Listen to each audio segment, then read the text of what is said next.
काम के लिए मम्मी की हैसियत से मारूफ एनडीएमसी की नायब सदर ताजदार बाबर ममता की एक उम्दा मिसाल हैं। वो अपने हल्के इंतखाब की देखभाल इस तरह करती हैं जैसे एक माँ अपने बच्चों की करती है।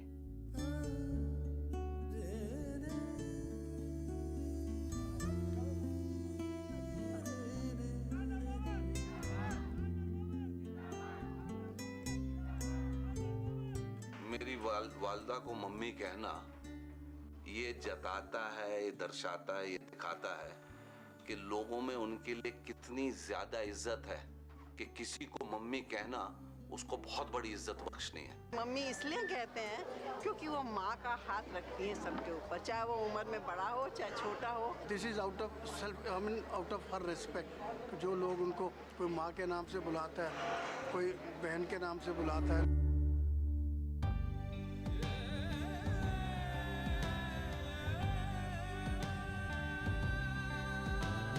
चल पड़ूं तो रास्ते समेट लूं, जो उड़ चलूं तो आसमां लपेट लूं, पहाड़ दौड़ दूं जो ठान लूं अगर मैं लेके आ रही हूँ एक नई शहर, नया फलक नई ज़मीं बनाऊंगी, मैं मंजिलों को साथ लेके जाऊंगी। कठिन नहीं मेरे लिए है कोई सफर, मैं लेके आ रही हूँ एक नई शहर, मैं लेके आ रही हूँ एक नई शहर, मैं लेके आ रही हूँ एक नई शहर। मेरी मदर कई दफ़ा मैंने देखा वो अपना जेवर बेच के गरीब लड़कियों की शादी कराती है। फिर मैंने उनसे पूछा ये क्यों करते हो? उसने कहा कि इससे अपने मन को शांति मिलती है कि मैं जो ऐसा करती हूँ तो मेरे मन को शांति मिलती है। उसी में मैं स्कूल भी जाती थी। स्कूल में शैतानी भी थोड़ी करते थे, ये नहीं कहूँगी कि शैतानी नहीं करते, शैतानी भी करते थे।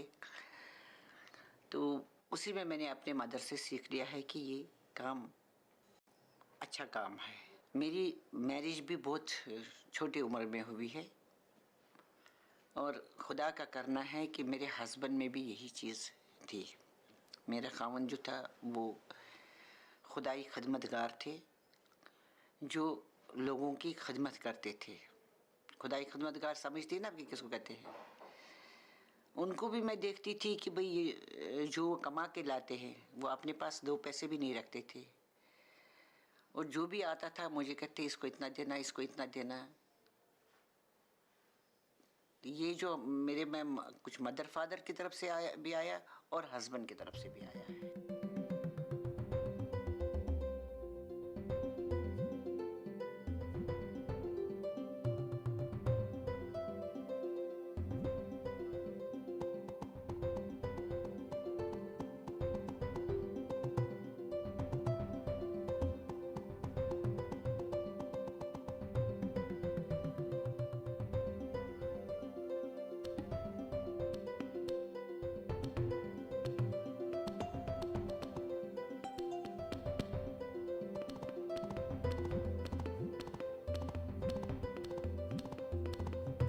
जब मैं दिल्ली आई तो दिल्ली मेरी बड़ी बेटी जो थी वो मेरे 3 महीने की गोद में थी। तो मैं चांदनी चौक में रहती थी। चांदनी चौक में रहती, कोचा कबला तार में रहती थी। उधर से डॉक्टर युद्धवीर सिंह खड़े हो गए थे इलेक्शन के लिए। ये कुदरत की बात है, पता नहीं उनके दिमाग में क्या आ गया, वो मेरे घर में आ गए और मुझे कहने लगे बेटी आपने काम करना है इलेक्शन के लिए। मैं फिर उनके साथ निकली, इलेक्शन में काम करना शुरू कर दिया। वहाँ चांदनी चौक में भी मैं गरीब लोगों के बच्चों को आजकल कोई नहीं करेगा, मैं उनको घर लाती थी, उनके कपड़े धोती थी तक मेरी बेटी के साथ खेलते ये भी साफ हो, उनके कपड़े धो धा के रखती, प्रेस करके रखती। ऐसा है बेटा। फिर जब मैं यहाँ थी ना तो यहाँ भी काफ़ी गुर्बत थी, ख़ासकर मोहम्मदनों में गुर्बत थी। आज भी है, ये नहीं कि मैं कहूँगी आज नहीं है, मगर उस वक़्त मैं देखती ज़्यादा है। तो मैं निकलती थी, फिर वो किन की लड़की जवान है जिसको हम मदद कर सके, उसकी शादी हो सके, तो ये मैंने चांदनी चौक में ही शुरू किया था कि जो भी हमारी में जो रमज़ान में देना पड़ता है ना, तो वो पैसा मैं रखती थी, वो उनकी शादियों में लगा लेती थी कि इनकी शादी में काम आएगा। तब से मेरे दिल में ये आ गया। उसके बाद चलता रहा, मैं काम करती रही। पर मुझे अचानक एक दिन लेटर आ गया कि आप टेलीफोन एडवाइजरी कमेटी की मेंबर बन गई। उसके बाद ही मेरी फ़ौरन एक दूसरी चिट्ठी आ गई, मैं एनडीएमसी में मेंबर हो गई। काम तो मैं करती रही, जो गरीबों का काम था, सर्दियों में रज़ाई बांटना, कम्बल बांटना, उसमें मैं जाती थी। टीबी पेशेंट कहाँ कहाँ है, उनको सर्वे करते थे। तमाम दिन घूमती थी मैं, टीबी पेशेंट कहाँ कहाँ है जिनकी हम मदद कर सकें। उनको हॉस्पिटल में दाखिल कराना, उनको कपड़े देना, उनके बर्तन देना, उनको दवाई पहुंचाना, ये मैंने अपना एक वो बनाया था कि मेरा काम ये है कि ये नेकी का काम है। और उसमें मुझे खुदा ने हिम्मत दे दी और वो मैंने किया।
उसके बाद मुझको डिप्टी स्पीकर बनाया गया, बन गई। उसमें भी, और दिल्ली प्रदेश की प्रेसिडेंट भी बना दिया, सोशल वेलफेयर की चेयरमैन भी बना दिया, हज कमेटी की चेयरमैन भी बना। सारी जिम्मेदारियां राजीव गांधी ने जी और इंदिरा जी ने मुझ पर छोड़ी। मैं निकलती थी लड़कियों के साथ, औरतों के साथ, कि भाई लोगों के पास किस चीज़ की कमी है जिसकी हम मदद कर सकें।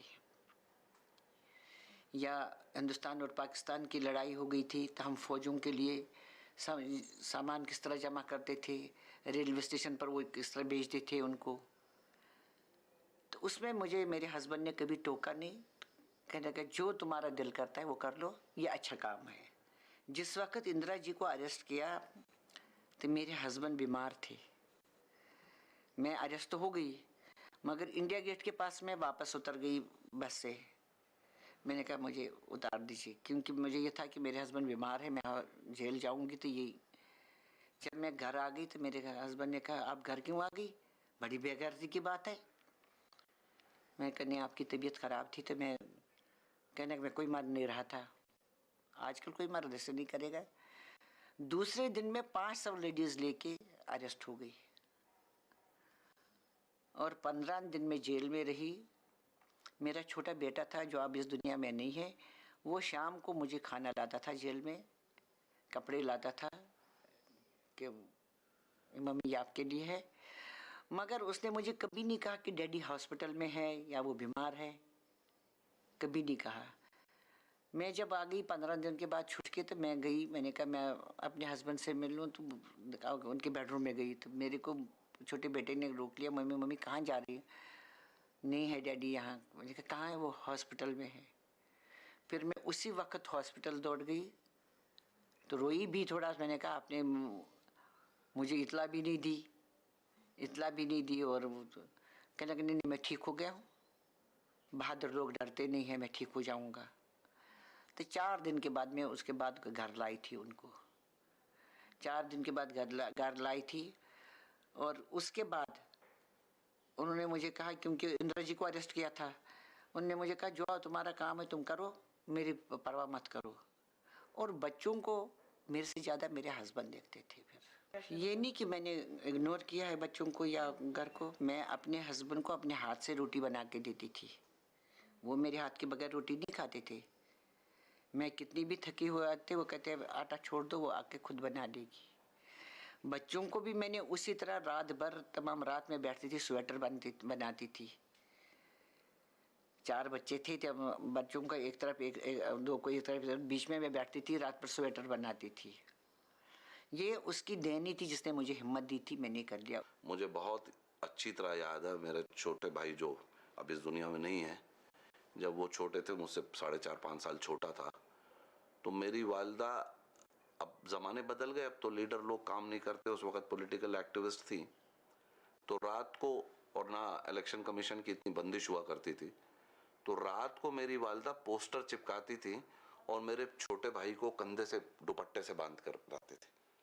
और जब तक हमने स्कूल क्या बल्कि कॉलेज जब तक पास नहीं किया, ना हमारे पास इतने वसाइल थे, हमारी वालदा ने कभी हमें रेडीमेड स्वेटर नहीं पहनाया। हर साल, मुझे अच्छी तरह याद है, गिनती में शायद 2-1 का मेरा फ़र्क हो सकता है, मगर मेरी वालदा 4 बच्चों के लिए अपने हाथ से स्वेटर बुनती थी।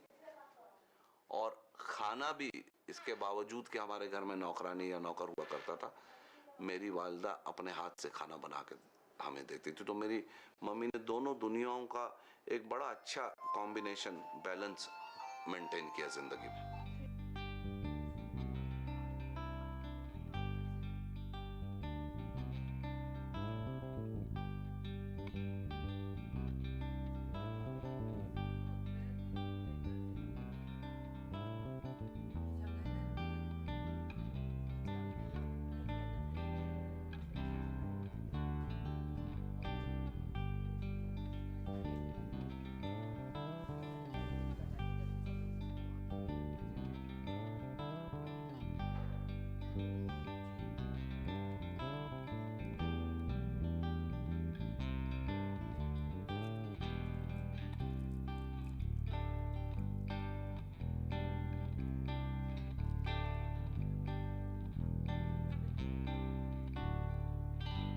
जब मैं दिल्ली आई हूँ तो मैं बुर्का पहन के आई थी।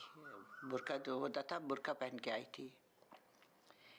एक दिन हमने, मेरे ब्रदर मेरे साथ थे, तो मैं अपनी छोटी बेटी को ले गई जामा मस्जिद घुमाने के लिए। बुर्का मैं पहले अपने कश्मीर में नहीं पहनती थी, मगर शादी के बाद मेरे हस्बैंड का था कि बुर्का पहनो। जब वो ड्यूटी पर गए तो मैंने बुर्का थैली में रख के, तो हम चले गए जामा मस्जिद, बेटी को लेके, और मेरा भाई साथ था, हम चले गए वहाँ। तो उसको आइसक्रीम दे दिया। तो मैं और मेरे ब्रदर बात कर रहे थे, तो हमारी बेटी जो थी वो ऊपर से किसी को यूं यूं करती थी हाथ से। तो मैंने अपने ब्रदर को कहा, ये देखो ये किसको कर रही है। तो देखा नीचे उनके फादर है। तो मैंने भी देख लिया, आपका थोड़ा सा तो घबराहट हुई, आप ये गुस्सा करेंगे कि वो बुर्का क्यों छोड़ा है। फिर वो ऊपर आ गए, कहने लगे कि मुझसे तो कहना था। मैंने कहा हाँ, हम निकल आए, इतनी ज़रूरत नहीं होती थी क्या। फिर उसके बाद उनने वो बुर्का उठा के थैली में डाल दिया। इसके बाद आप बुर्का नहीं पहनेंगी। जो आपने किया अच्छा किया है। पर्दा होना चाहिए दिल का और आँखों का। वो मुझे उम्मीद आपसे है, अब आपको बुर्का ओढ़ने की ज़रूरत नहीं है। जितने भी मेरी नेबर्स की औरतें थी, जब मैं मिलिट्री वालों के साथ लिए सामान जमा करती थी, टूथपेस्ट, साबुन, कपड़े, तौलिया, तो वो मेरे साथ सारी चलती थी कि इकट्ठे जमा करने के लिए। तो कभी मुझे महसूस हुआ। एक तो ये बात ही, मैं अपने आप को औरत समझती नहीं थी, मैं समझती मैं मर्द हूँ। कभी मुझे ख्याल नहीं रहा कि मैं औरत हूँ, मुझे ये कभी ख्याल नहीं आया। मेरे फादर भी जो है वो मुझे बेटी नहीं समझते थे। उनके पास 4 बेटे थे, उनको कहते थे मैं 5वां बेटा मेरा यही है जो मेरा ख्याल रखता है। वो तो मर्दों का मुकाबला करने वाली लेडीज़ है। बहुत नेता आए यहाँ, किसी ने हमारा साथ नहीं दिया जो हमारा मम्मी जी ने साथ दिया है। मेरी समझ में अगर दिल्ली में, पूरी दिल्ली में ऐसी 10 नेता और हो जाएं तो पूरी दिल्ली सुधर जाएगी।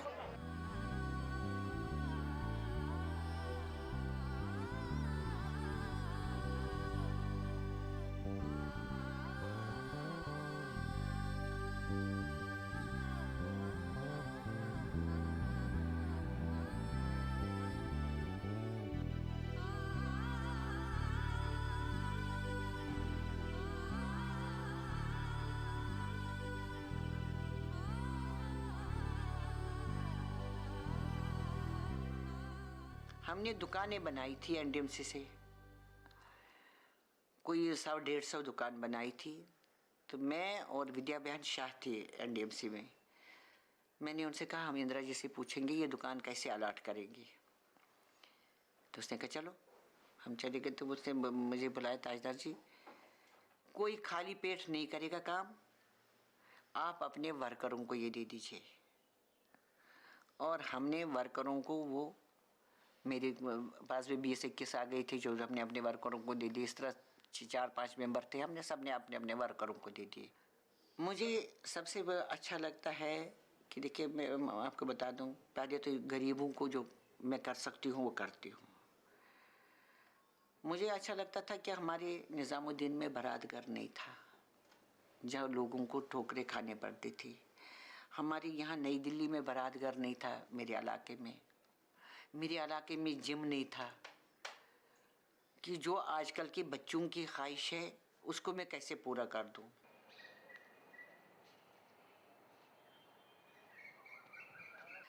और मैं देखती थी आजकल चाहे हमारे सफाई कर्मचारी हो चाहे टीचर हो, उनके बच्चे जो दर बदर के ठोकरे खाते थे, वहाँ तो जाती थी, उसके लिए मैं चाहती क्रैश बना दूं। वो मैंने 3-4 क्रैश बनाए अपने एरिया में। जहाँ मैंने बच्चों को रखा उसमें एनडीएम से ही खर्चा करती है। हम बच्चे की फीस रखते हैं 50 या 75 रुपये पूरे दिन का। वो क्रैश मैंने बनाए, मैंने जिम बनाए, फिर और जगह भी। हमारी ओल्ड एज जो है ना लेडीज़, आजकल ज़माना ख़राब है, बच्चे माँ बाप को देखते नहीं हैं। खासकर जब माँ अकेली होती है तो बच्चे ध्यान नहीं देते हैं इतना। मैं उसमें भी कामयाब हो गई। मैंने सीनियर सिटीज़न होम बनाया है, उसके साथ ही यंग लेडीज़ का हॉस्टल भी बनाया। उनको मैंने फिर अगर टीवी की ज़रूरत हो तो टीवी भी देती हूँ, जो भी उन ज़रूरत हो। तो वो हॉस्टल भी मैंने बनाया दोनों। बंगाली मार्केट में हमारी जो ओल्ड एज थे, जो सीनियर सिटीज़न थे, उनको उठने बैठने के लिए कोई जगह नहीं थी। मैंने उनके लिए 2 मंजिला 2 कमरे बनाए। वो शाम को ताश भी खेलते हैं, सवेरे मियाँ बीवी आते हैं जो ओल्ड एज होते हैं, जो सवेरे पेपर भी पढ़ते हैं, रात को अपनी बर्थडे पार्टियाँ भी करते हैं, मैरिज का भी वो मनाते हैं उसमें, जिसमें मैं भी जाती हूँ कभी कभी उनके उसमें खुशी में कि बराबर शरीक होती हूँ। तो ये चीज़ें हैं जिससे मेरा दिल खुश होता है कि किसी का काम, कोई चीज़ आएगी जिससे लोगों का दुख थोड़ा हमको कम कर सके। थोड़ी सी हिम्मत जुटाने से, खुद को यकीन दिलाने से, हर मुश्किल होगी आसान। डरना क्या जालिम ज़माने से, थोड़ी सी हिम्मत जुटाने से। उम्र का ये वो पड़ाव है जहाँ धूप तो कभी छाँव है, बस चंद कदम का ये दरिया है और सांसों सी बहती नाव है। थोड़ी सी हिम्मत। मिसेस बाबर के काम के बारे में छोटे में तो बताना बहुत मुश्किल है, क्योंकि उनका काम इतना बड़ा है, इतना विशाल है। एक एक घर के एक एक इंसान को वो पर्सनली जानती है, और वो राजनेता कम सोशल वर्कर ज़्यादा है।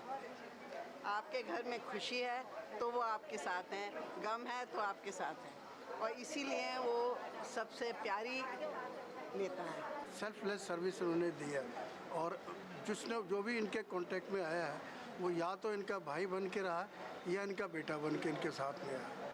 और मम्मी की मेहरबानी की वजह से यहाँ पे अच्छे क्वार्टर्स बन गए हैं।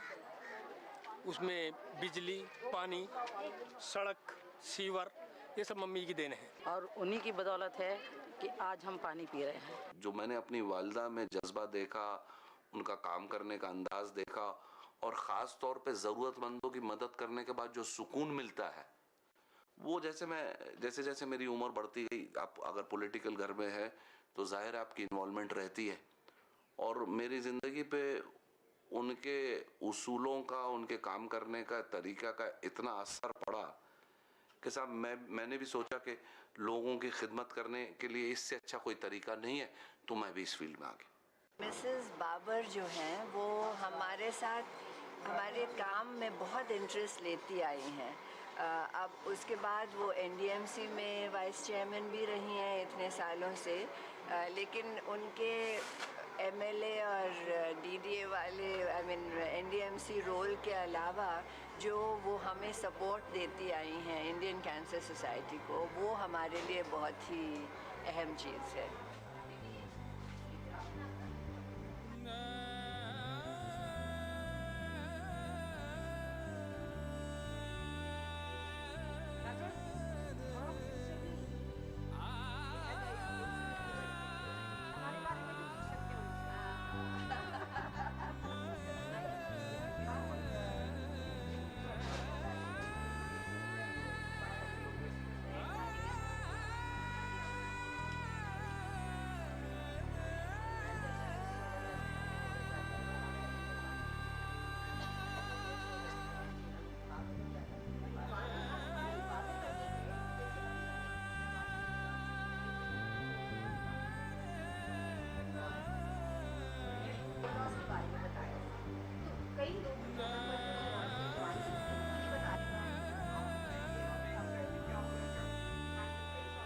हम चाहते हैं कि ये कॉलेज ज़्यादा खुल जाए, स्कूल ज़्यादा खुल जाए, जहाँ हमारी लड़कियों को ये एजुकेशन मिल जाए। उसके साथ साथ ही मैं ये भी चाहती हूँ कुछ सेंटर हम ऐसे खोले जिसमें लड़की कपड़ा सीना भी सीख ले। ये मैंने पहले किया है, कई जगह खोल दे, कपड़ा सीना सीख ले। जो गरीब लड़कियाँ होती है जो नहीं पढ़ पाती थी, उस वक़्त मैं उनको सेंटर में डालती थी, जो सिलाई विलाई सीखती थी, और पूछती थी मैं उनको, मैं ग्रांट देती थी सोशल वेलफेयर से कि भाई आप लोग अपने मशीनें देते थे, वो कहते थे कि ताकि सीख जाए, ये किसी के ऊपर बोझ ना बढ़ जाए। तो अब भी मेरा ये ध्यान है कि लड़की को लड़के के साथ बराबर चलना चाहिए, मगर लड़की को अपनी इज्जत का भी ख्याल रखना चाहिए। मैं मुसलमान और बहनों को और भाइयों को, क्योंकि रोल इसमें सिर्फ माँ का ही नहीं होता है, फादर का भी रोल होता है, उनसे दरख्वास्त करती हूँ कि वो अपनी बेटियों को बेटों से कम न समझे, उनको भी उसी तरह तालीम दे जिस तरह बेटों को देते हैं। और जब ये लड़कियाँ पढ़ेंगी तो माँ बाप के हाथ भी बटा सकती है।